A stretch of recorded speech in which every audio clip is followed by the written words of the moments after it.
요셉이 볶음밥. 오늘도 꼭 챙겨 드세요.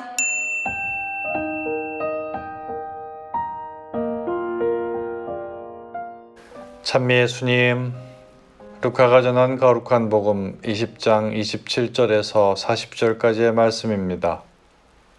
그때에 부활이 없다고 주장하는 사두가이 몇 사람이 예수님께 다가와 물었다. 스승님, 모세는 어떤 사람이 형제가 자식 없이 아내를 남기고 죽으면 그 사람이 죽은 이의 아내를 맞아들여 형제의 후사를 일으켜 주어야 한다고 저희를 위하여 기록해 놓았습니다. 그런데 7 형제가 있었습니다. 마지가 아내를 맞아들였는데 자식 없이 죽었습니다. 그래서 둘째가, 그 다음에는 셋째가 그 여자를 맞아들였습니다. 그렇게 7이 모두 자식을 남기지 못하고 죽었습니다. 마침내 그 부인도 죽었습니다. 그러면 부활 때에 그 여자는 그들 가운데 누구의 아내가 되겠습니까? 7이 다 그 여자를 아내로 맞아들였으니 말입니다.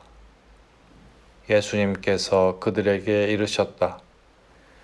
이 세상 사람들은 장가도 들고 시집도 간다. 그러나 저 세상에 참여하고 또 죽은 이들의 부활에 참여할 자격이 있다고 판단받는 이들은 더 이상 장가드는 일도 시집가는 일도 없을 것이다. 천사들과 같아져서 더 이상 죽는 일도 없다. 그들은 또한 부활에 동참하여 하느님의 자녀가 된다. 그리고 죽은 이들이 되살아난다는 사실은 모세도 떨기나무 대목에서 주님은 아브라함의 하나님, 이삭의 하나님, 야곱의 하나님이라는 말로 이미 밝혀주었다. 그분은 죽은 이들의 하나님이 아니라 산 이들의 하나님이시다. 사실 하느님께는 모든 사람이 살아있는 것이다.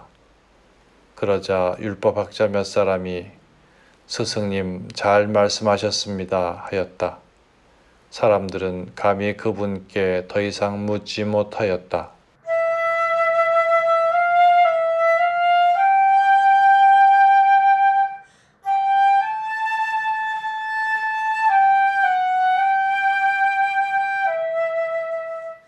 사두가이들은 천사의 존재와 육신의 부활을 받아들이지 않았고 영혼이 영원히 산다는 것도 부인하였습니다. 그래서 그들은 영원한 생명이나 부활이라는 주제에서 바리사이뿐만 아니라 예수님과도 의견의 충돌이 있을 수밖에 없었습니다. 오늘 복음도 바로 그 내용입니다. 그들은 예수님께 부활이 있다면 설명할 수 없는 문제들이 있다며 이성적으로 질문합니다. 곧 율법은 형제가 죽으면 그 후사를 이어주려고 죽은 형제의 아내를 맞아들이라고 가르치는데 만일 부활이 있다고 한다면 죽고 난 뒤 부활하였을 때 그 부인은 누구의 아내가 되느냐 하는 것입니다. 이 질문에 예수님께서는 분명히 대답하십니다. 부활이란 지금 현재 세상에서 살고 있는 이 육신의 조건을 그대로 가지고 되살아나는 것이 아니라 완전히 변화된 육신으로 되살아나서 천사들과 같아지기에 더 이상 세상의 연애에 매여 있지 않을 것이라고 말합니다.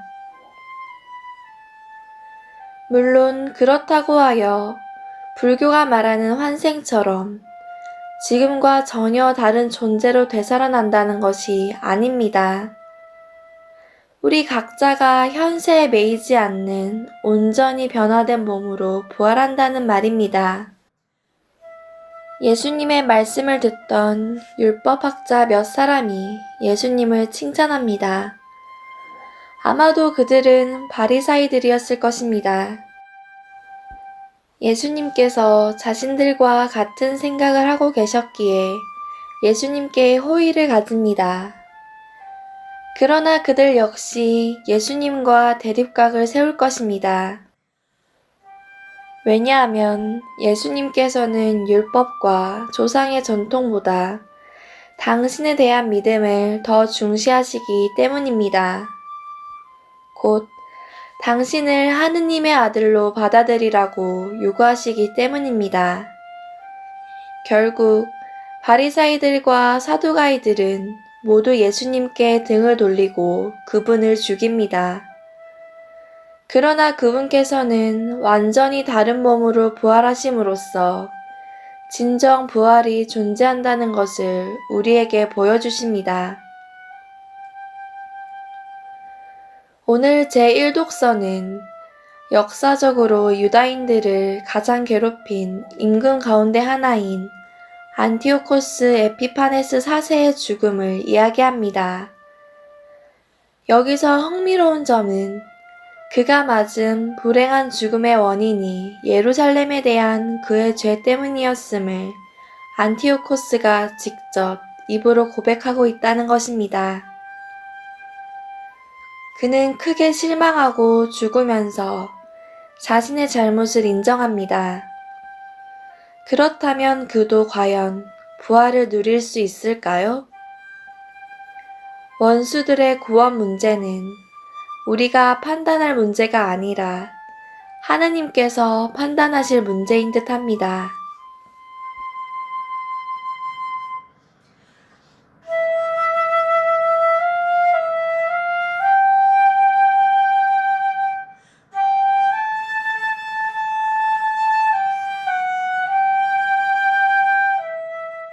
샬롬